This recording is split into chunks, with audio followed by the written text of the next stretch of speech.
गणगौर कथा। एक बार भगवान शंकर पार्वती जी एवं नारद जी के साथ भ्रमण हेतु चल दिए। वे चलते चलते चैत्र शुक्ल तृतीया को एक गांव में पहुंचे।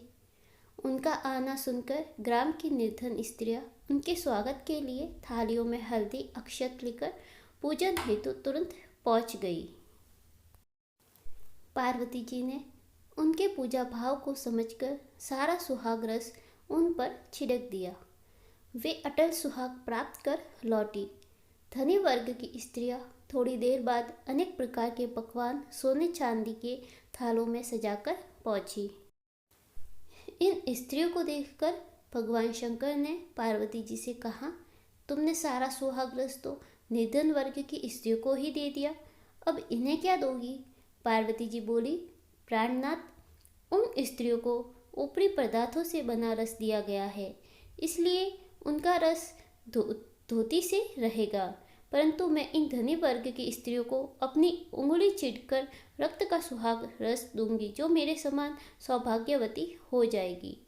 जब इन स्त्रियों ने पूजन समाप्त कर लिया, तब पार्वती जी ने अपनी उंगली छिड़क कर उस रस को उनके ऊपर छिड़क दिया। जिस पर जैसे छींटे पड़े उसने वैसा ही सुहाग पा लिया। इसके बाद पार्वती जी अपने पति भगवान शंकर से आज्ञा लेकर नदी में स्नान करने चली गई। स्नान करने के पश्चात बालू की शिव जी की मूर्ति बनाकर पूजन किया, भोग लगाया तथा प्रदक्षिणा करके 2 गुणों का प्रसाद खाकर मस्तक पर टीका लगाया। उसी समय उस पार्थिव लिंग से शिव जी प्रकट हुए तथा पार्वती जी को वरदान दिया, आज के दिन जो स्त्री मेरा पूजन और तुम्हारा व्रत करेगा, उसका पति चिरंजीवी रहेगा तथा मोक्ष को प्राप्त होगा।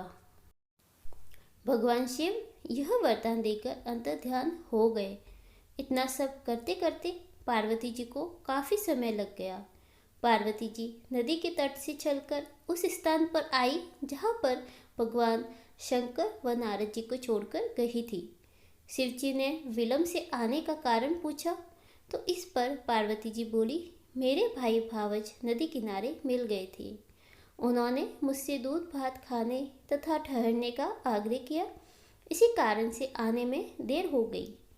ऐसा जानकर अंतर्यामी भगवान शंकर भी दूध भात खाने के लालच में नदी तट की ओर चल दिए। पार्वती जी ने मौन भाव से भगवान शिव जी का ही ध्यान करके प्रार्थना की, भगवान आप इतनी इन अनन्य दासी की लाज रखना। प्रार्थना करते हुए पार्वती जी उनके पीछे पीछे चलने लगी। उन्हें दूर नदी तट पर माया का महल दिखाई दिया। वहाँ महल के अंदर शिव जी के साले तथा सहलज ने शिव पार्वती का स्वागत किया। वे 2 दिन वहाँ रहे। तीसरे दिन पार्वती जी ने शिव जी से चलने के लिए कहा तो भगवान शिव चलने को तैयार न हुए। तब पार्वती जी रूठ कर अकेली ही चल दी। ऐसी स्थिति में भगवान शिव को भी पार्वती के साथ चलना पड़ा। नारद जी भी साथ चल दिए। चलते चलते भगवान शंकर बोले, मैं तुम्हारे मायके में अपनी माला भूल आया। माला लाने के लिए पार्वती जी तैयार हुई तो भगवान ने पार्वती जी को न भेजकर नारद जी को भेजा।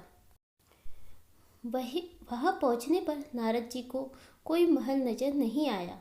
वहाँ दूर दूर तक जंगल ही जंगल था।